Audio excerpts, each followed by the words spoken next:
तो आज अपना प्रैक्टिकल अभी आपको थ्योरी में पढ़ाया गया था, जो भी बच्चेदानी है, बच्चेदानी के कौन से पार्ट्स हैं, तो आपको थ्योरेटिकल पढ़ा दिया। थ्योरेटिकल पढ़ाने के बाद आपका ये क्या है, हमारा ग्रोस स्पेसिमेन है, जो हमारे स्लॉटर हाउस से लेकर आते हैं इसको, बच्चेदानी को, फीमेल एनिमल की, जो भी हमारा जेनेटल ऑर्गन है ये है हमारा। तो इसमें हमारा कैसे होता है, क्या होता है, वो आपको आना चाहिए। स्ट्रक्चर दिखा दिया, उसमें सारे पार्ट्स पता है। अब इसमें देख लेंगे। इसमें देखने के बाद जब आपको लाइव एनिमल में लेके जाएंगे, पीडी कराने या एआई कराने, तो यही तो चीज़ हम पालपेट करेंगे। तो इसमें देख लोगे तो उसमें पालपेट करोगे, पर रेक्टल एग्जामिनेशन पालपेट करोगे तो आपको एक अच्छे से क्या बन जाएगा, खाका बन जाएगा, जिसकी वजह से आपको अच्छा मजबूत हो जाएगी नॉलेज। तो हमें क्या करना है इसमें, सबसे पहले इसमें क्या क्या होता है बच्चेदानी में, सबसे पहले क्या होता है, बल्बल लिप, उसके बाद वेजाइना, वेजाइना के बाद सर्विक्स, सर्विक्स के बाद यूट्राइन बॉडी, उसके बाद यूट्राइन हॉर्न, यूट्राइन हॉर्न के बाद ओविडक्ट, ओविडक्ट के बाद ओवरी। इतना सब कुछ कंसेप्ट क्लियर है। अब वो तो आपने थ्योरेटिकल पढ़ लिया, अब आपको इसमें भी तो पता होना चाहिए कौन सा क्या है। अब इसमें पढ़ने के लिए क्या होता है, बल्बल लिप हमने निकाल दिया इससे, ठीक है, वो बाहर होता है पशु है। उसके बाद हमारा क्या हो गया, ये वेजाइना, ये भी हमने कट करके निकाल दिए। अगर वेजाइना कट करके निकालते तो सर्विक्स नहीं दिखता अंदर से। तो ये क्या हो गया हमारा, यहाँ से वेजाइना निकाल दी, वल्वा निकाल दिया, उसके बाद हमारा बच गया सर्विक्स। तो सर्विक्स बच गया, तो हमारा ये इतना से टाइट टाइट पार्ट दिख रहा है, यहाँ से लेके यहाँ तक इतना, ये है सर्विक्स, ठीक है, सर्विक्स। और इसकी ओपनिंग क्या है, देखो ये हमारी सर्वाइकल रिंग दिख रही है, इसमें दिख रही है, और ये इसमें थोड़ा हल्का, ये क्या है, क्लोज है, जो सर्विक्स का मुंह है क्लोज है। आपको पता है ये दो ही टाइम खुलता है, जब पशु हीट पे होता है तब, और जब पशु भी आता है तब। क्लोज है इसका मतलब फिर भी हमें थोड़ा सा दिख रहा है कि यहाँ पर ये इसका मुंह है। अगर हीट पे होता है इसका मुंह खुला हुआ होता। अब ये इसका देखो, इस हिसाब से देखो, दिख रहा है ये, तो ये सर्वाइकल ओपनिंग, इसी में हमें एआई गन पास करनी है, और यहाँ पर मिड सर्विक्स में यही हमें सीमन डिस्चार्ज कर देना है। एआई करते हुए कहाँ से लेके आओगे, बल्वा के थ्रू, वेजाइना के थ्रू होते हुए कहाँ ले लेके आओगे, सर्विक्स पर। आ गए, तो ये सर्विक्स पता चल गया आपको। सर्विक्स की पता होने, यहाँ से लेकर, सर्विक्स से लेकर यहाँ तक, यहाँ से यूट्राइन होर्न शुरू होते हैं, वहाँ तक के बीच के पार्ट को क्या बोल देते हैं हम, यूट्राइन बॉडी। आ गया। इसके बाद क्या हो गया, हमारा यूट्राइन होर्न लेफ्ट साइड, एक राइट साइड, दो होते हैं, ठीक है, लेफ्ट और राइट साइड दोनों हो गया। अब इसको जब हाथ डालोगे आपने, पर रेक्टम ऊपर होगा, जब ऐसे हाथ डालोगे तो इस हिसाब से प्रेस करते हुए आओगे, तो सबसे पहले क्या पकड़ोगे, ऐसे सर्विक्स पकड़ लिया। जब सर्विक्स पकड़ लोगे तो इसके आगे हाथ ऐसे लेके जाओगे, आगे यूट्राइन बॉडी हाथ में आएगी, फिर और लेके जाओगे तो इधर से पकड़ लोगे। इसके ऊपर से ऐसे एक लेयर होती है। हाँ, लेयर होती है, वो रेक्टम की लेयर होती है, उसको प्रेस करते हुए देखना है। और उसके बाद आपने ऐसे पकड़ लिया, लेफ्ट साइड पकड़ लिया तो लेफ्ट यूट्राइन होर्न, और राइट साइड पकड़ लिया तो राइट यूट्राइन पकड़ लिया, दोनों यूट्राइन होर्न पकड़ चले। किसी पशु में इस हिसाब से होता है, किसी में इस हिसाब से हो जाता है, तो इस हिसाब से मुड़ गई, देखो ऐसी तो रहेगी बच्चेदानी ऐसे। अब ये क्या होगा, ऐसे मुड़ गई, मुड़ने के बाद ऐसे फोल्ड हो जाएगी, तो हमारा उंगली ऐसे लेके जाओगे इस पर, तो एक इधर को पालपेट हो रहा है हॉर्न, एक इधर को हो रहा है, पूरी बच्चेदानी हमारे एक ऐसे हाथ में आ गई। इसका मतलब है ये क्या है, ये दोनों हमारे सिमेट्रिकल हॉर्न है, दोनों हॉर्न आपने पालपेट कर लिए।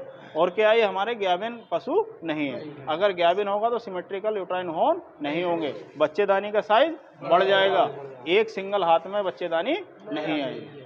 आगे समय, अब इसके बाद मैंने आपको बताया था, यहाँ से लास्ट हो गया, यहाँ से हमारी ओविडक्ट शुरू होगी। ओविडक्ट इसमें बिल्कुल क्लियर दिखाई दे रही है, देखो ये यहाँ से शुरू हो गई, ये लास्ट वाला एंड है, ये देख रहे हो आप, ये ऐसे जिगजैग ये दिख रहा है, नस जैसा स्ट्रक्चर दिख रहा है, ऐसे जिगजैग दिख रहा है। ये यहाँ से कहाँ तक आएगा, ओवरी तक, ओवरी से जुड़ी रहेगी। ओवरी में से क्यों जुड़ती है, क्योंकि इसमें अंडा बनता है, अंडा इससे रिलीज होता है, और कहाँ पहुँच जाता है, ये ओविडक्ट में, वहीं जाके फर्टिलाइजेशन हो जाता है। अब इसके ऊपर जो गांठनुमा स्ट्रक्चर बताया था आपको, ये हमारी ओवरी होगी, है ना। ऐसे इधर होगी, देखो इधर भी हमारा ये दिख रहा है, जिगजैग दिख रहा है, ये क्या है, हमारा ओविडक्ट। इसके बाद क्या हो गया, मैंने आपको बताया कि ओवरी है, देखो इधर की साइड ये ओवरी हो गई। हाँ, कार्पस लूटियम भी इसी पे है, देखो ये ओवरी है, ओवरी के ऊपर ये कार्पस लूटियम बना हुआ है, ये कार्पस लूटियम है। और कार्पस लूटियम से क्या सिक्रेट होता है, प्रोजेस्टेरोन, है ना, प्रेगनेंसी को मेंटेन करता है। और जब तक कार्पस लूटियम इस पर ओवरी पर विद्यमान रहेगा, जब तक क्या होगा, ये पशु हमारा हीट पे नहीं आएगा। आ गया। जब कार्पस लुटियम टूट जाता है तब हमारा ग्रेफियन फॉलिकल का फॉर्मेशन होना शुरू होता है। ओवरी पे बोलते हैं कि जिसमें मतलब गांठ बन गई है, वो क्या होता है? वो हमारे सिस्ट होते हैं। एक हमारा जैसे कार्पस लुटियम है, ये कार्पस लुटियम पे यदि हमारा टाइट हो गया, ओसिफिकेशन हो गया, तो हमारा क्या बोल देंगे सर? लुटियल सिस्ट बोल देंगे। अगर फॉलिकल के ऊपर हो रहा है, जब फॉलिकल होगा तो इसे फॉलिकुलर सिस्ट बोल देंगे। आगे समझ?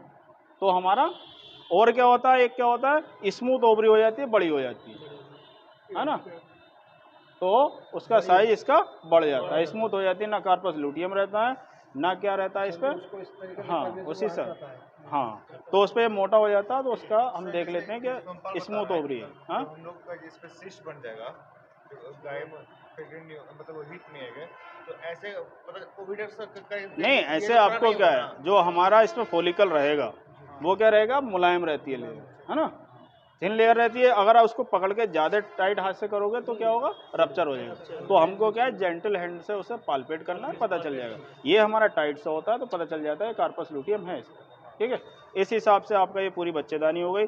सबसे पहले ये बेजाई करोगे तो कहाँ डालोगे, बलवा से बेजाइना के थ्रू होते हुए क्या है, सर्वाइकल जो हमारा इंटरनल ओस होता है, एक एक्सटर्नल होता है। तो इंटरनल और एक्सटर्नल ओस के मध्य में क्या होता है, मिड सर्विक्स। ओस के मिड सर्विक्स में यहाँ पर हमें क्या है, सीमन डिस्चार्ज कर देना, छोड़ देना। सर जी यहाँ पर भी गांठ बन जाती है शायद। हाँ वो से क्या होते हैं, क्या बोलते हैं, सर्विसाइटिस बोलते हैं, ठीक है, सर्विसाइटिस। उसकी गांठ इतनी मोटी हो जाती है, जैसा बहुत जैसा इन्फेक्शन वैसा मोटापा हो जाता है, उसकी क्या होता है, सर्विसाइटिस हो जाता है। हो गया। इस हिसाब बच्चेदानी में इन्फेक्शन हो जाएगा तो इसमें पस पड़ने लगेगा, तब भी इसका मुंह खुला हुआ होता है, ठीक है। हमारा जो pyometra, close pyometra, open pyometra, दो टाइप का होता है। अगर इसका मुंह खुला हुआ है, पस पड़ गया है, तो क्लोज पायोमेट्रा हो गया। अगर इसका मुंह खुला हुआ है, पीछे को हमारा मवाद निकल रही है, पस निकल रहा है, तो ओपन पायोमेट्रा। इस हिसाब से पूरी बच्चे। अब इसको क्या है, हमने देखो आपको ये हमारे 1 या 2 साल की बच्चेदानी है, जब लेकर आए थे आज तक ऐसे ही फ्रेश है ना। ये क्यों फ्रेश है, क्योंकि इसके अंदर जो फॉर्मेलिन है लिक्विड, उसमें डाल देते हैं, जिसकी वजह से ये बेकार नहीं होती है, ठीक है। जैसे प्रिजर्वेटिव है और ये ऐसे के ऐसे रखे थे, जब हमें ज़रूरत पड़ती है निकाल के हम अपना प्रैक्टिकल कर लेते हैं। आगे कोई परेशानी किसी को, प्रैक्टिकल कर लोगे हम।